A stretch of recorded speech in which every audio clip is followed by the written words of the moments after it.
Cullen goes live in 2 minutes.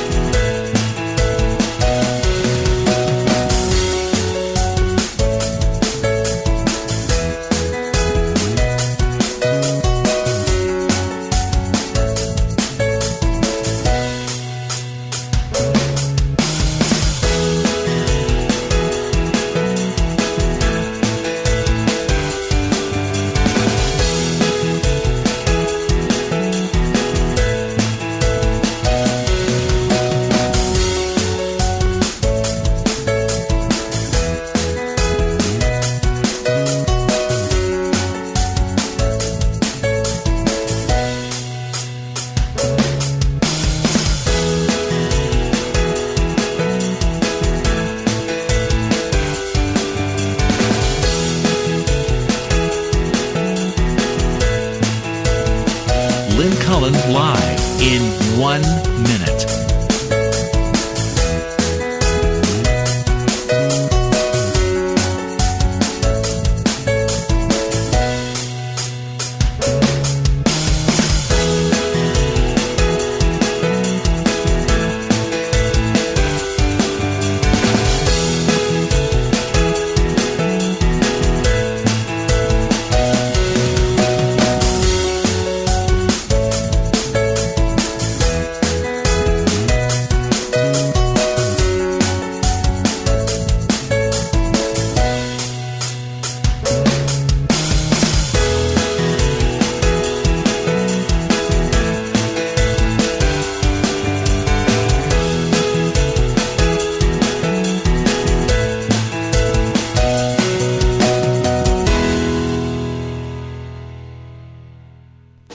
Welcome to Lynn Cullen Live at pghcitypaper.com. Email your questions and comments to Lynn at pghcitypaper.com.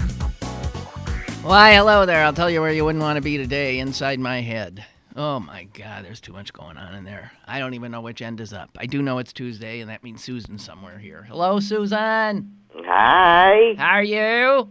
Well, I'm okay. You sound better.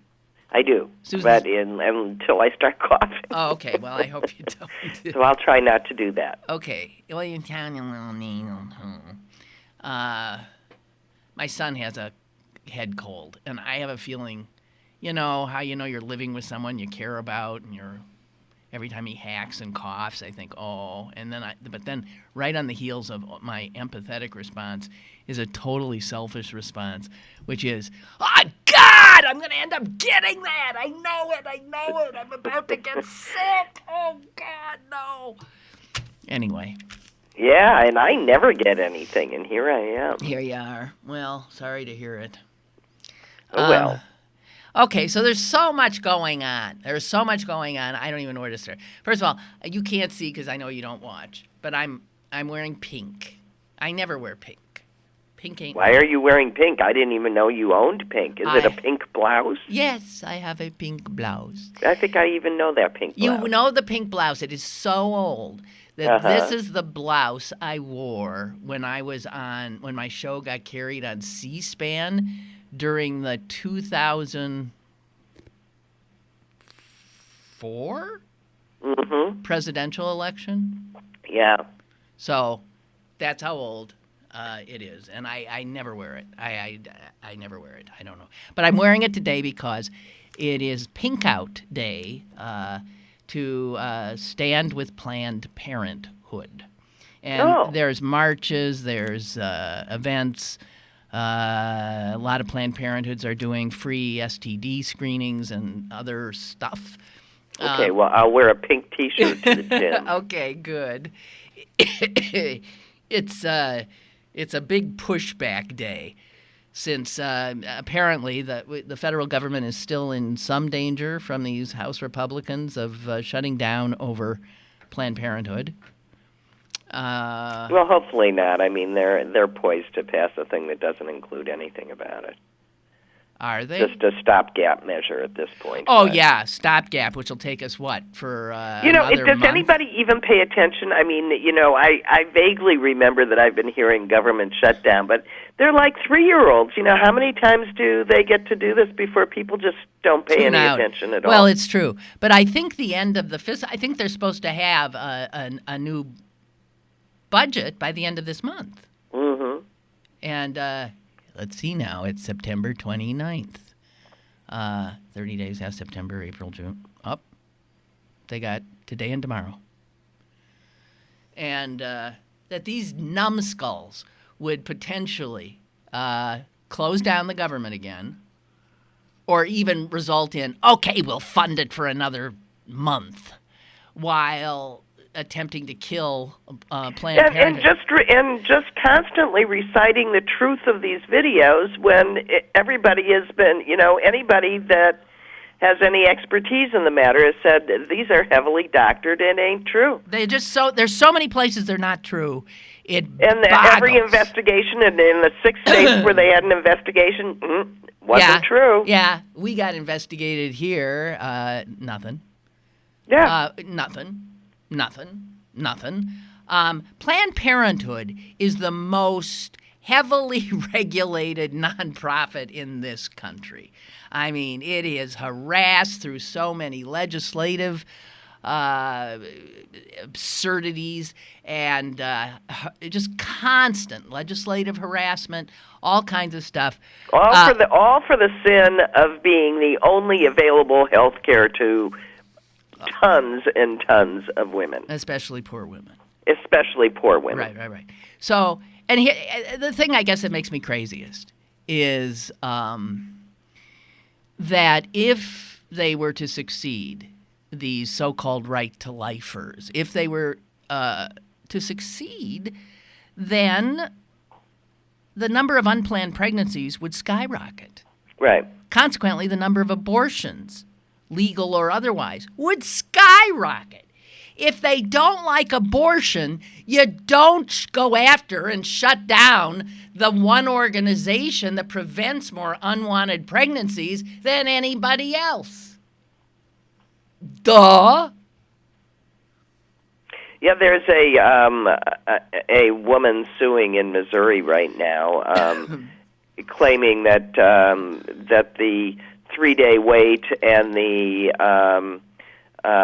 being forced to watch the video and about abortion that is required in Missouri violates her religious rights, she being a Satanist, which is not the best thing for our cause. But no, I love it. But anyway, she's going, this is the science is one thing. This legislation is an imposition of one religious view, not mine. Yeah. And this is unconstitutional. It makes me crazy. So anyway, anybody within who could, there is a march today at 11:30. I think it starts at Market Square. 11:45. Thank you very much. I should know this. 11:45 at Market Square. Proceeding almost immediately across the Smithfield Bridge to Station Square, where Senator Toomey's office is. Senator Toomey, one of the wonderful Republican senators spreading lies and deceits and misinformation about Planned Parenthood. So we're marching over there. And going to give them a petition, even though I've attempted to do that on another march, and the odds of us even getting past the front door are not good. It's amazing. This is where, now, Donald Trump could call Senator Toomey and get him on the phone like that. But the people outside his window screaming and yelling for some access will be shown the door. This is what's happening. So if you just want to show up for the fun and games at Toomey's office, that'll be 12:30. Station Square. I'll be there. Rabble-rousing. Well, good. Go. I am. I'm one of the speakers. So.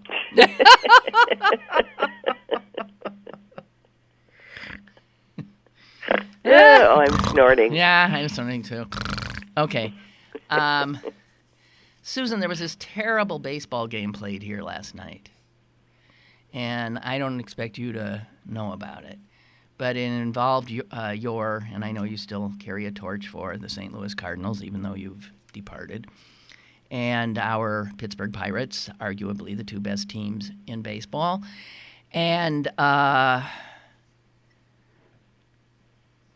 there was a collision in the outfield that was so horrific. ESPN actually was televising it, and ESPN said, I think it was ESPN. No, it was Root Sports here. They said, we'll show you this one more time. They did a replay once. They didn't want to keep doing the replay. I am blanking on the name of your center fielder, because he was the one. Looking it up. Pelegi? No? Oh, yeah. Does that ring a bell? Yeah. I think it was Pelegi. Oh, my God. And the game came to a halt. The stadium fell silent.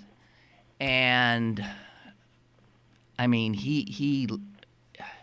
the doctors came running out. He was not moving. And, I mean, they stuck him on a board, took for a long time, and then got him on a little cart and took him, obviously, to an ambulance and then to the hospital. But I haven't heard today. Well, I'm looking it up. Hold on. I'm just trying to keep my... He was able to... He raised his hand when he was on the... So I was thinking he was paralyzed from the neck. Yeah, well, the high school football player gave the thumbs up before he died of a burst spleen. You know, that means nothing.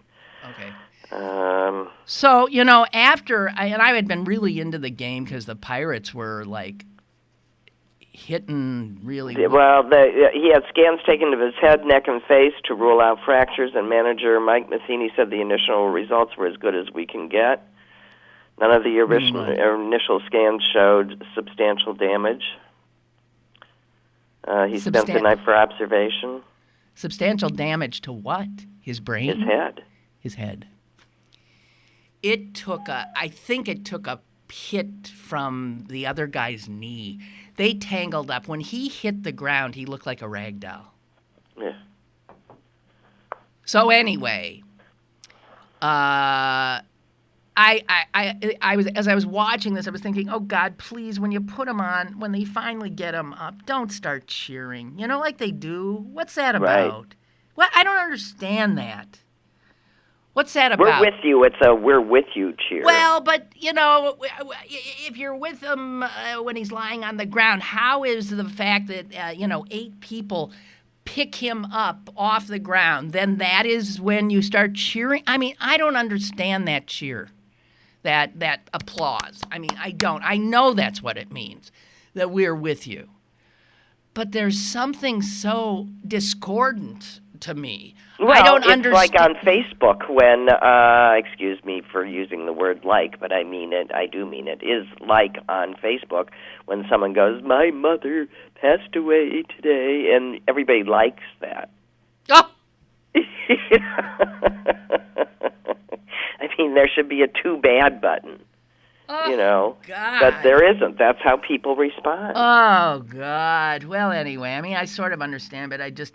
And then when after he left the field, and then I thought, how can these players even... The Cardinals looked like they were... I mean, some were crying. Everybody looked... And I'm thinking, and now they got to start playing this really important game again? And they did, but I didn't care anymore. I just thought, who gives a damn? I just can't. Ugh. And what was weird... Is this really worth this? As I was flipping back and forth, the reason I ended up back on the Pirate game is I was flipping between it and the Packer game. Packers were on Monday Night Football. And, of course, in the football game, someone got hurt. Someone is down. And I thought, I hate this game. Flip back to baseball, and bang. that happened, I thought, for God's sakes. Now, the baseball game is actually more horrific than the football game tonight. Jeez, I don't know. But, Susan, the Cardinals won, and there's no way they should have won. Because, listen to this. If I am correct, I believe that the Pirates had the bases loaded 4 separate times. What do you mean they shouldn't have won? That's the essence of a great team winning of the game, getting yourself out of that trouble over and over again. I'm saying nothing against the Cardinals, for God's sakes, that they won that game. That's why they're the best. The Pirates, right? 4 times you load the bases, and you can't bring it home, right? They shut us out. We didn't get a run. Sorry. Well, it's okay, but it's just like, what the? Wow, was that unbelievable. Couldn't believe it. But, that poor guy, and I just, God.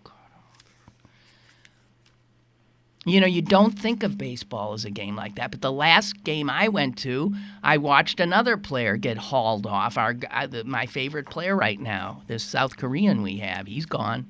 Well, and there's fans getting bonked by balls right and left. And broken bats. People are getting really injured. Well, I guess that must always have been the case. I don't know what. It's just, anyway.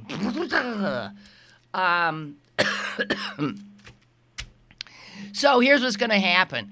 The Cardinals are going to win is it the division or the conference? Why can't I ever remember that right? The division. The division. The conference is the American League or the National League. League. That's right, the NFC. And then and that's football. And then the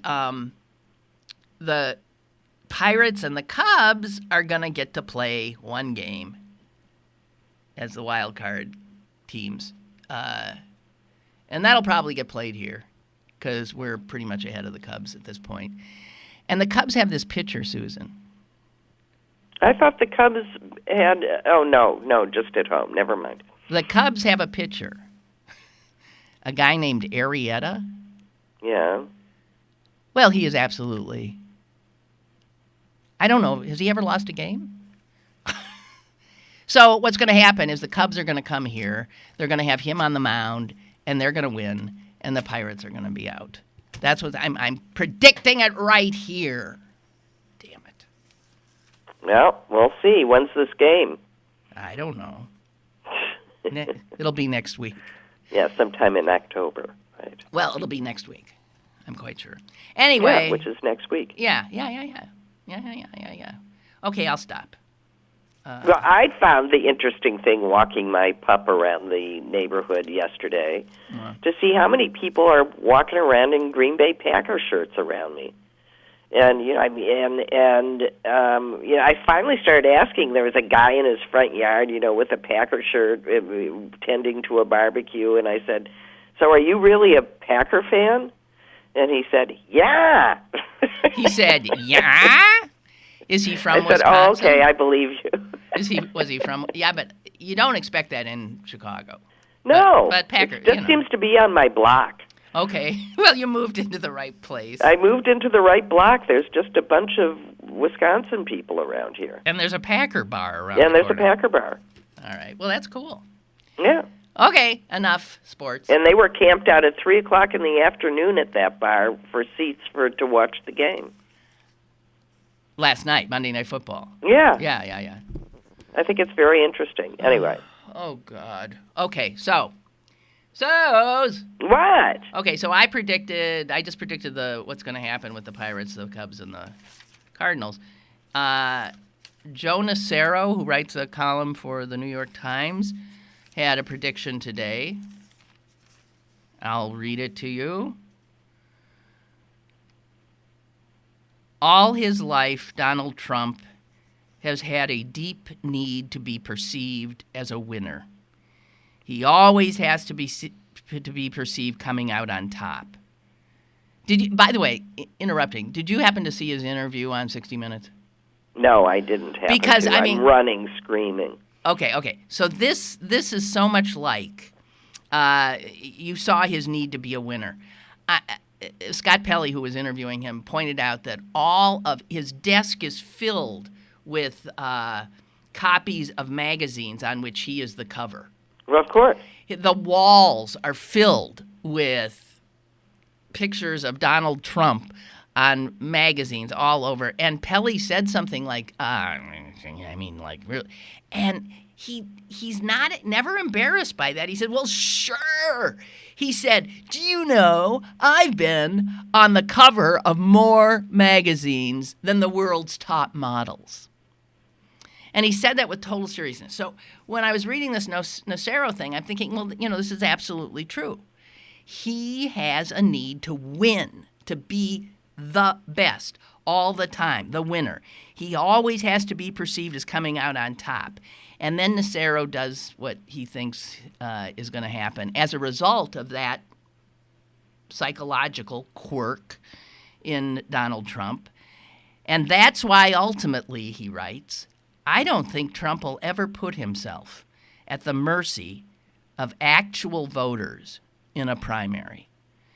To do so is to risk losing, and everyone will know it. He will be out before Iowa, says Nocero. You read it here first. Well, I hope that's true. Well, that's a gutsy. But you never know. When is? Did I say Ohio? I meant Iowa. You're right. When is Iowa? The primary there. I don't know. My crack producer Celine is on it. Yeah, that's what I figured. Yeah. I could have picked up my iPad, but I thought you have your crack producer. All right. When is Iowa? Sounds like a strange question. When is Iowa? When is Iowa? Do you mean what is Iowa? Where is Iowa? Or where is Iowa? No, I want to know when is Iowa. She's having some difficulty. You mean they don't quickly answer when's the Iowa primary? Oh, for heaven's sake. Okay, Susan's going to beat you to it because Susan likes to win all the time, too. Okay, so, maybe that's true. Anyway, Trump did come out with his tax plan. And and it's hysterical. It's what? It's very funny. February 1st, by the way. Okay, so I can stop doing that. Yeah, he's everybody under 50,000, no taxes, because he wants to capture that vote. And everybody that makes that pays the top bracket is getting reduced to 25%. That leaves the people in the middle between 50,000 and 100 and 200,000 paying to absorb all the lost tax. But that's the middle class. Yes, of course. Okay, so that's the plan, folks. Because I don't know. No thought to what you do to get the rest of that money that you're giving up. No. It is. I sort of agree with somebody making $25,000 should not have to pay taxes. Yeah, but and a couple they at pretty 50. much don't, though. If they are filing their returns and taking advantage of, there isn't much tax. Okay, here's how you know it is a really, really bad plan. I have a quote from Grover Norquist. Oh, he likes it. Yeah, who is, of course, the guy who Republican candidates used to, I don't know if they still do, had to pledge. They had to sign a pledge, otherwise they were toast. I think they got embarrassed out of the pledge thing. They did? That they would never raise a tax? Anyway, Yeah. Grover Norquist, who also is famous for the quote, "We want to shrink government until we can drown it in a bathtub." That Grover Norquist, looking at Trump's plan, said, "As the centerpiece of a presidential campaign, this is pretty cool." Pretty cool. That's what he said. It's pro-growth. It's pro-fairness. Oh yeah, it's pro-fairness. Right, It would abolish. It would abolish the estate tax. it would drop taxes so low for so many people that it would reduce government revenues by almost $11 trillion over 10 years.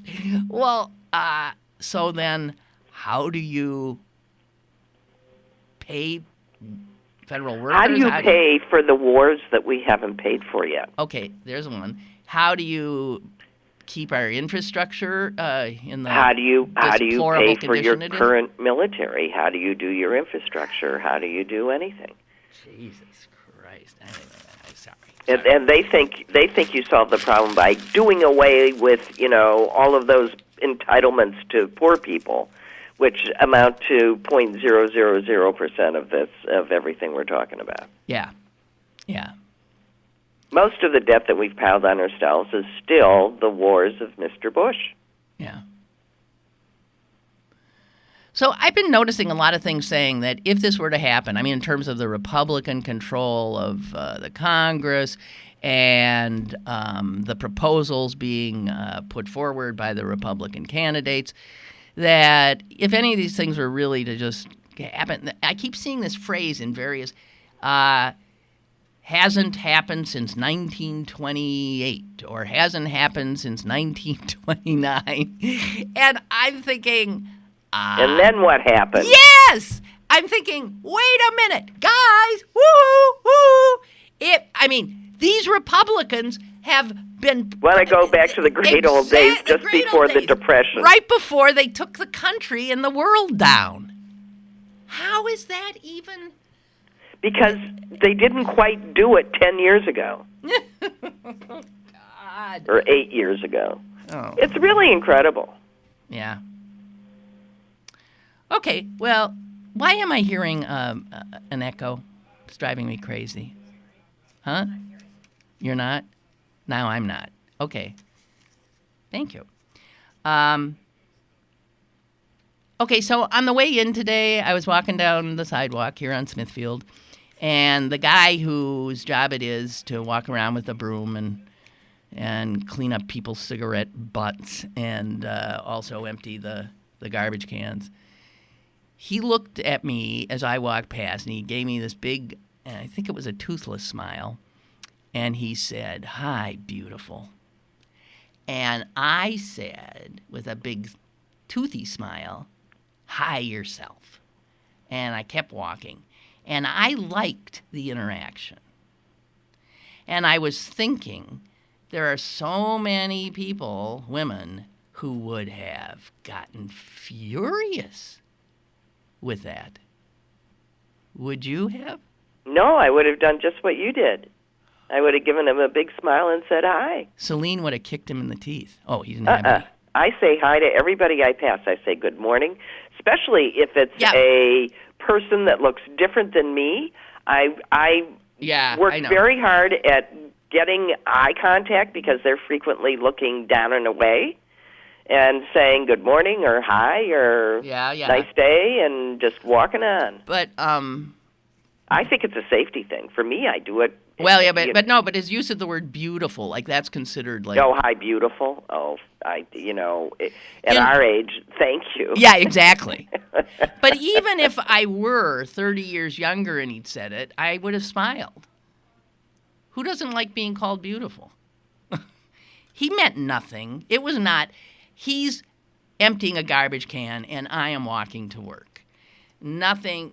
The exchange was simply, it made me smile. Made you happy. Yeah. Yeah. It was a nice interaction. How you say? This is this zero tolerance bull again. We need to interpret people's intent. So if a nice man smiles at you as you're walking down the street, doesn't know you from Adam, but says, "Hi, beautiful," and you can tell that he isn't undressing you with his hair, making some, sexual, but he's just really saying, "Hi, beautiful," then, you could just as easily say, "Hi, handsome," back. Mm-hmm. Well, I could not tell a lie. He was... it's just not, well, you can't tell a lie, okay. But you can't, Apparently he could, but it's a misuse of, it's Yeah. Well, this brings me, Susan... Feminism has to be taken seriously, and that sort of stuff doesn't help. Okay, well, so listen to this. Here's another woman of a certain age, Helen Mirren. Yeah. The actress. Yeah. What is she's about? Oh, she's 70. She's 70 years old. She's 70 years old. So she said this. It annoys me when I see men with an arm slung around their girlfriend's shoulders. It's like ownership. Of course, when you're young, you want the guy to take your hand and look after you. But when I see girls being leaned on, I want to say, tell him to get his damned arm off your shoulder. And, just that, I would say, hey, Helen, calm down. Yeah. Having a bad day? Yeah, calm down. And that's between those two people. Exactly. I mean, hey, I liked feeling my husband's arm around my shoulder. It wasn't meant in any stifling sense at all. And to the extent that he was saying, we're a pair, you bet we are. But here's where she was coming from, I think. Then she explained herself. She didn't get married until she was 52 years old. And she said, I think marrying late is a very good idea. It worked out for me. But see, there's a mistake right there. You're right. Why do we all think that? For you. Yeah. Why do we all think that? Right. That this is what I did, so that's what everyone else should do. I married at 52, so I didn't have children, and I didn't have this, and I had a totally different relationship than anybody who marries early has, and therefore do it my way. Bull. That'll work for you, Helen. I remember, speaking of presidential contests, I remember Dan Quayle, the vice presidential, candidate, wife, Marilyn, standing up at the Republican convention and making a big to-do about how she was a lawyer. But when Dan and she had their children, she quit the law and stayed home and blah, blah, blah, and the place went nuts. The place went nuts. And she was saying, that's what we did. And I'm screaming at the television, fine, great, but just because that worked for you doesn't mean that's what there. What is that? No, I remember, because I was at the same time making similar decisions. Right, exactly. And I remember saying to my husband, here's the way it works. There is no rule. I don't know what I'm going to do. I'm going to do that which makes me the best mother. And if I'm miserable being home, I'm probably going to work because I won't be a good mother. If I'm miserable at work, I'm probably going to go home. I'll be a better mother. But I won't know until I try. Yeah. Until I figure it out. And that to me is the only rule, that a good mother is a happy mother. A good father is a happy father. And at least now we live in a place and a time when men are much more actively involved with their children. So that's helpful. That's helpful. Some men. Yeah, I think a lot of them. The expectations are just sort of different. Now, I think where Mirren was coming from, though, is she said she looks back at her young self and sees how timid she was. How, she said, if I, at 70, could give my younger self one piece of advice, it would be to use the words fuck off much more frequently. Yeah, but look at where she was in her 20s and what year that was. Well, yeah. But I mean, and the change in women's lives since then. But I feel that way, too. I mean, I had no sense of, in my 20s, of having an opinion Nobody does. That's just nonsense. That's just, old people thinking that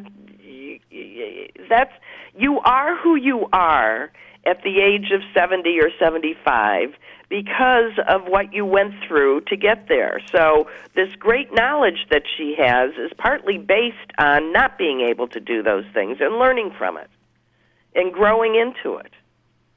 Hear, hear. Well said, Suze. So did you hear about the kerfuffle in London? Which kerfuffle in London? Well, a police officer got hit by a bottle, so there was injury. Riot police had to be called out. There was an angry group of people, and they surrounded a specific business.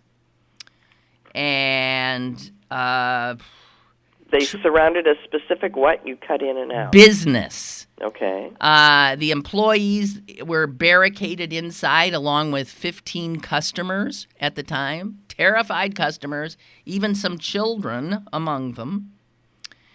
And you want to know what the business was? You know what? You're cutting in and out. You know, Susan, doesn't that sound similar to what you were telling me on this weekend when I was talking on my home phone?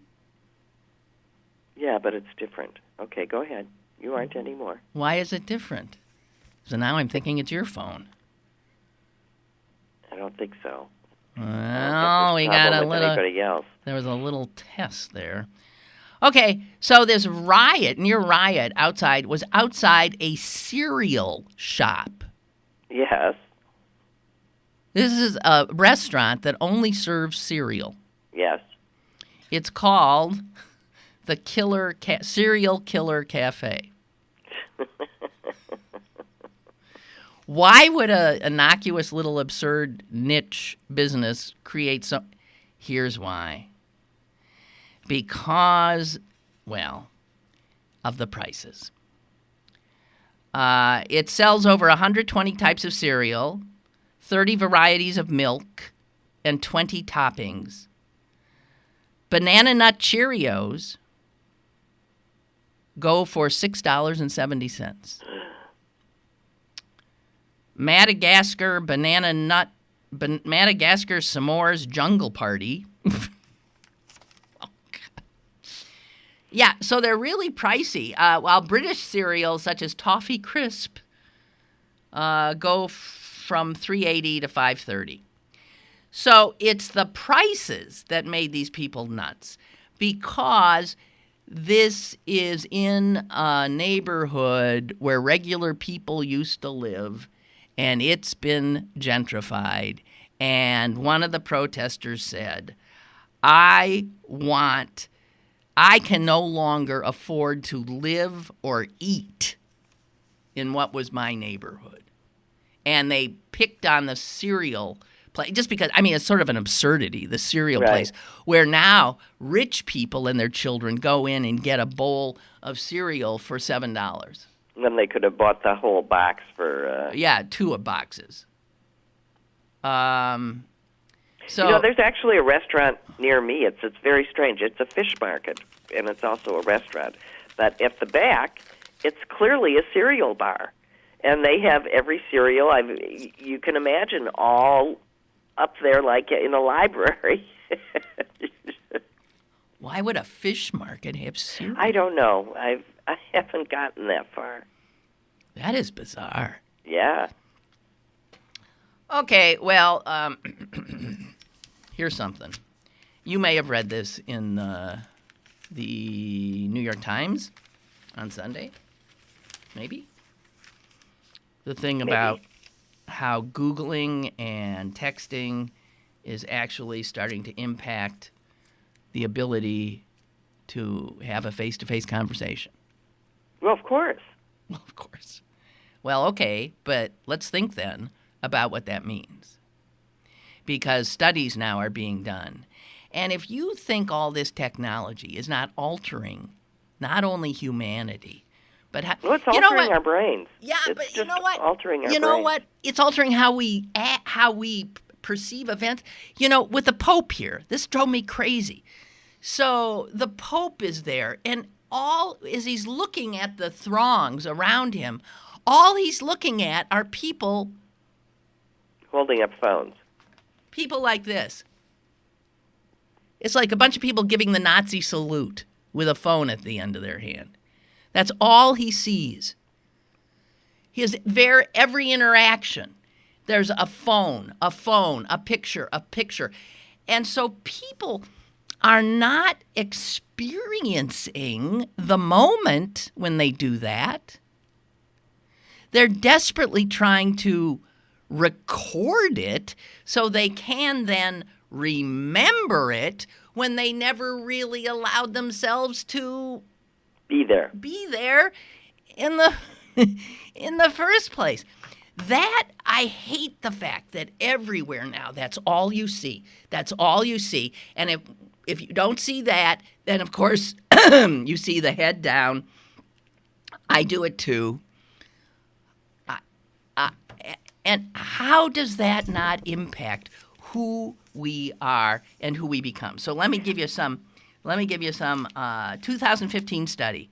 89% of cell phone users said that they had used their phones during the last social gathering they attended. 89% couldn't get through a social, a dinner, a party, whatever. And I realized that was true of me. Sure. I Googled something during a dinner party I was at. Yep. But you're really in trouble if you're in the middle of a conversation and someone just pulls out their phone and starts looking at their mail. But here's what. So this woman who has written she's actually written a book called Reclaiming Conversation, but she has been studying this for over 10 years now. And the psychology of online connectivity, actually says she's been studying it for more than 30 years. And she says college students, these are people who've grown up with this, college students explain to me how dividing their attention between the humans they are with and their phones plays out, like in the dining hall. And it's something they refer to as the rule of three. The rule of three. In a conversation, you got 5 or 6 people sitting around. If you see that there are at least 3 people that are actively involved, eyeballing each other in a conversation, it is then okay to dip your head and look at your phone. This has just sort of evolved, the rule of 3. And that way, the conversation continues, and different people come in and out of it at different times. So the 3 change. And this is not choreographed, it just sort of happens.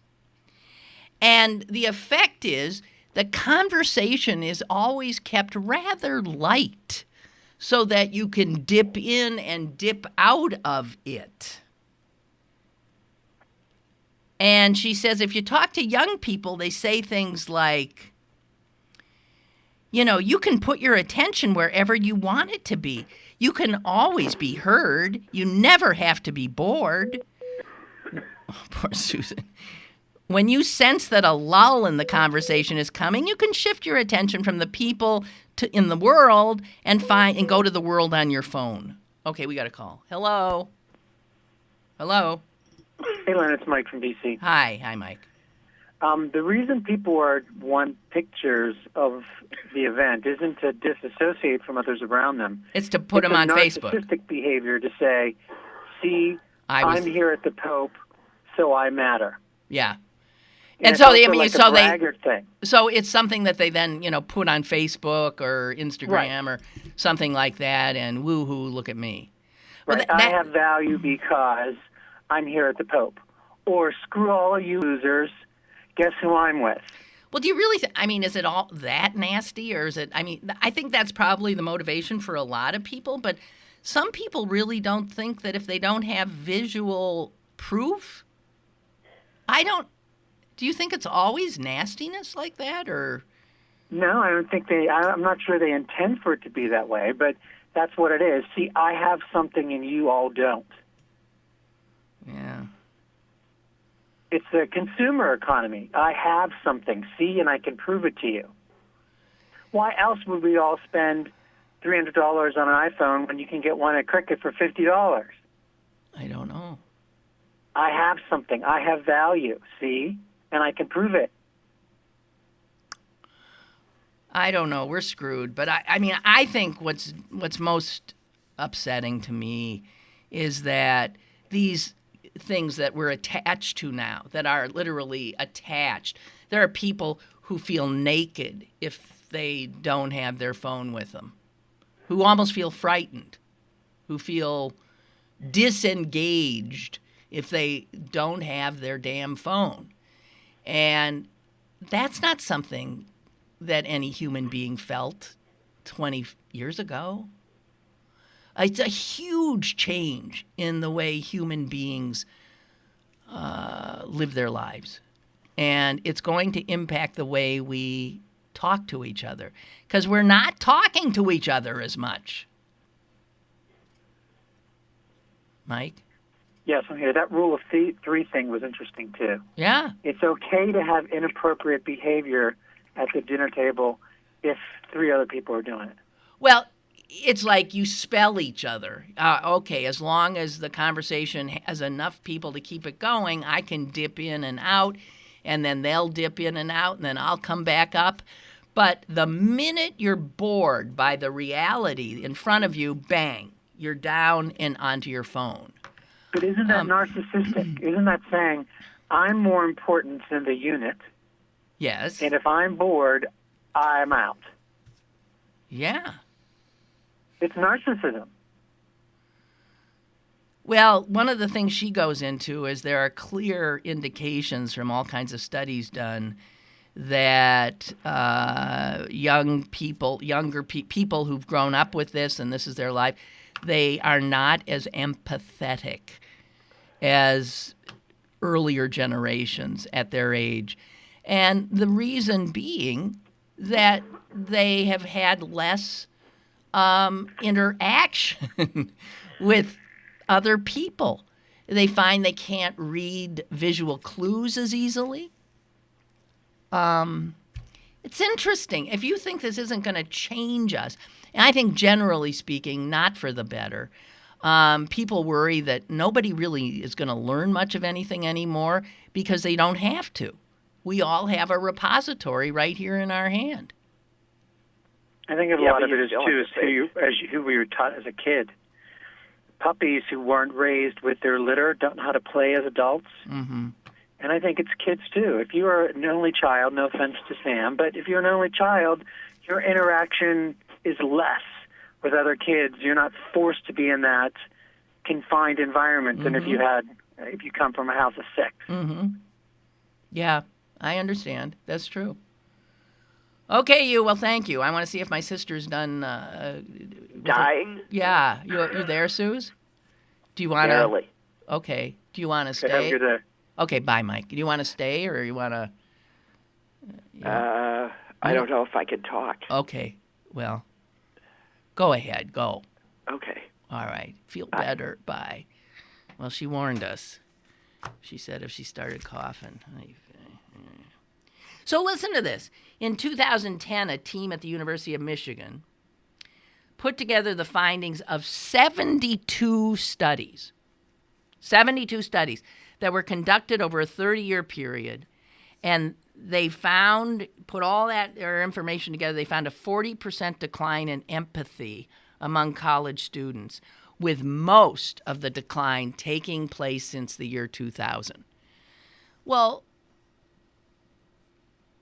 this stuff, technology, our tablets, our phones, our laptops, our ability to have all the music we want in our ears.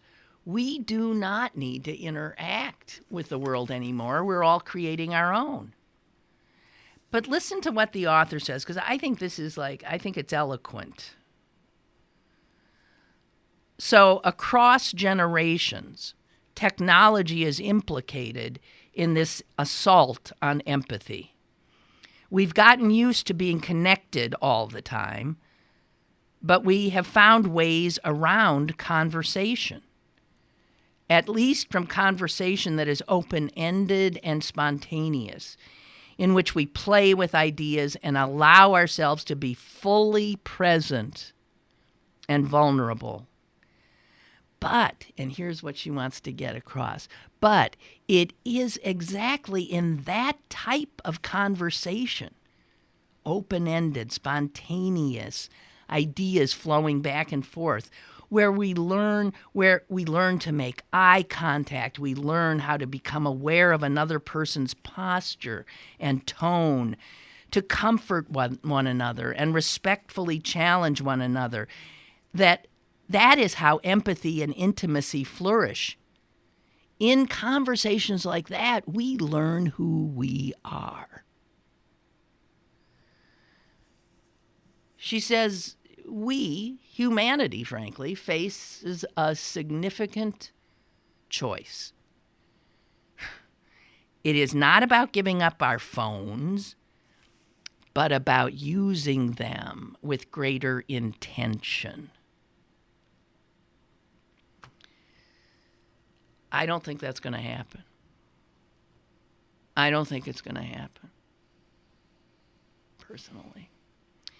This woman's been called in to consult at private schools where the teachers are freaking out because the kids do not know how to get along or play together. They don't develop friendships the way they used to. I mean, they perceive real problems, so that one teacher said that the students who are sitting in a room and all looking at their phones, when they do look up and share things with each other, they're only sharing what is on their phones. Is this what conversation is? Conversation is not that. And conversation, as she says, is the most human and humanizing thing that we do.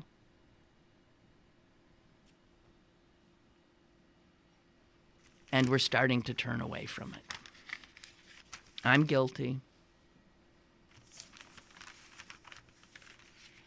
I'd rather text. I remember once asking, and I mean older people too. I have a friend who's in her 70s. And years ago I said to her, you know, I never call you anymore. We only do emails.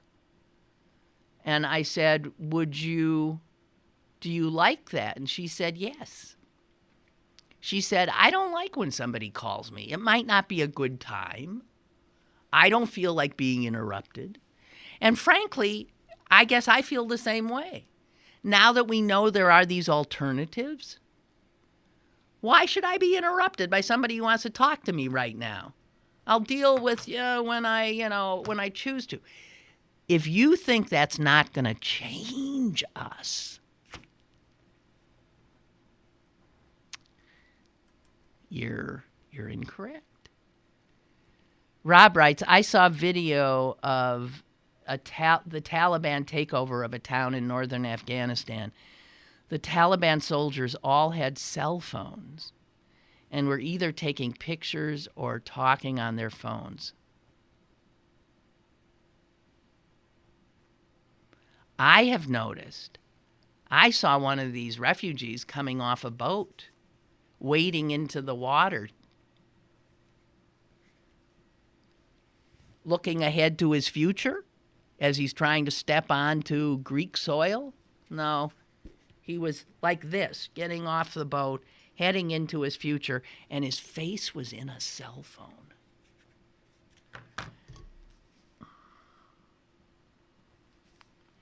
Now, if you think I'm making too big a deal out of this, I understand. But I think I also understand that we're redefining what to be human is and doing it in a very quick way. This is not following normal Darwinian evolution. I mean, the speed of normal Darwinian evolution takes... you don't see it in your lifetime. We now are seeing a literal evolution of human beings and how they connect and how they interact. And it almost changes year to year. And it's hard for me to even imagine what a young person like Celine is going to see if she lives 60, 70 more years. It will be a world that is so unlike this one in terms of how human beings relate to each other. It will be. I promise you. But Celine and my son and all the others, they'll roll with the punches. They'll keep adapting because you have no choice. That's what we're all doing. We're all running as fast as we can to keep up. But technology will outpace humanity and already has. And as you know, I'm troubled by it. Very troubled by it. So, sorry, but I just had to. It'd be great if we could all sort of pledge. I could see like a New Year's resolution. I will only use my phone mindfully. I use it. I admit now, I'm on it all the time. I bet I'm on it either looking up news, looking at Twitter, reading my email, playing video games, checking the weather. I'll do that in a second because, I got to go to this rally and it doesn't look too nice outside. Checking the radar, blah, blah, blah, Googling this, Googling that. I live like this. 5 years ago, I was railing against people who did that because I wasn't there yet. Well, I sure as hell am now.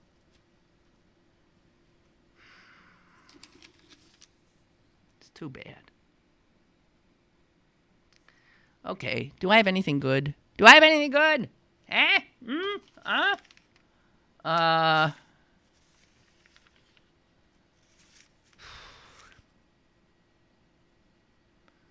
No, I don't want to talk about that. Hey, guys, let me, in the final minutes, just talk again about Planned Parenthood. This assault that you are seeing on Planned Parenthood is so cynical and so dangerous. And, it reminded me of a quote that, damn it, I've forgotten, but it was when George W. Bush was president. And there was a New York Times piece that was looking at the people around him and how his administration worked. And there was a quote from one of them which flat out said, "We create our own reality." I guess it must have been in response to a question like, well, how can you say blah, blah, blah when this and that? And he said, we create our own reality. And that's where I saw that, oh, my God, there are people in control, in power, that find facts and reality something that they don't really have to deal with. They can create one that is more comfortable. And they can then proffer that as reality. So you see it with global warming and the refusal to acknowledge that. You see it in the extraordinary stubbornness of many on the right to acknowledge that our president is even an American or that he's a Christian. Facts don't seem to matter. So why would the Republicans, in their drive to outlaw abortion and put the government, hold the government hostage in that effort, why would they care that the thing they're riding on, these videos,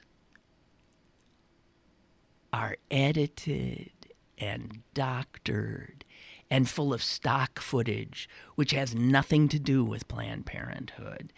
And if you've watched the videos, and I have, people are interviewed on there, and you think they're Planned Parenthood people. They're not Planned Parenthood people. You would think, like Carly Fiorina, talking about seeing a video of this fetus with its heart beating and its legs kicking. It's a lie. That's a lie. She never saw it because it ain't there. And if such a piece of video exists, it was not taken at any Planned Parenthood clinic. This is the most cynical, despicable. And the thing is that a Senator Toomey, I remember Chris Potter always telling me that Toomey was smart. Well, if he's smart, he knows it's bullshit. That they are promulgating and using this cynical video and the lies contained therein for a political purpose. And that political purpose, frankly, is to roll back time. They don't like women having control of their own bodies, of their own families, obviously. Why else would you go after something called Planned Parenthood? Why would you misrepresent what Planned Parenthood does?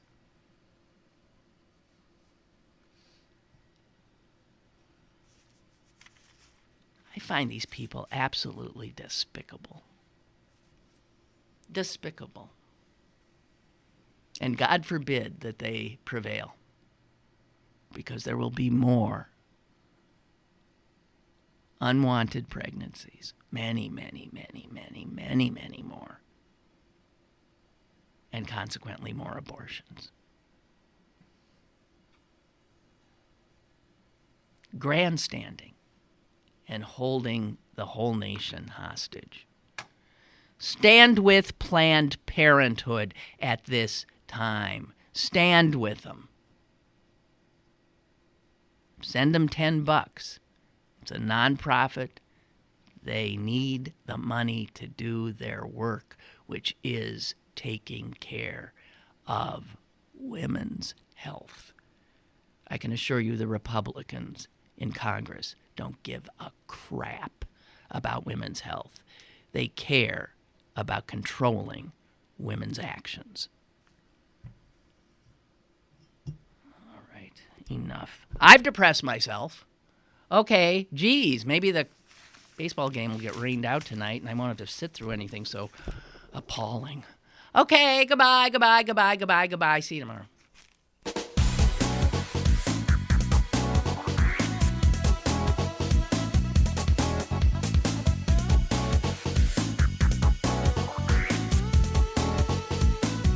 Lynn Cullen Live, Monday through Friday from 10 a.m. to 11 a.m. and archived at pghcitypaper.com. The opinions expressed on Lynn Cullen Live are those of the host and do not necessarily reflect the viewpoints of Pittsburgh City Paper, Steel City Media, and its advertisers.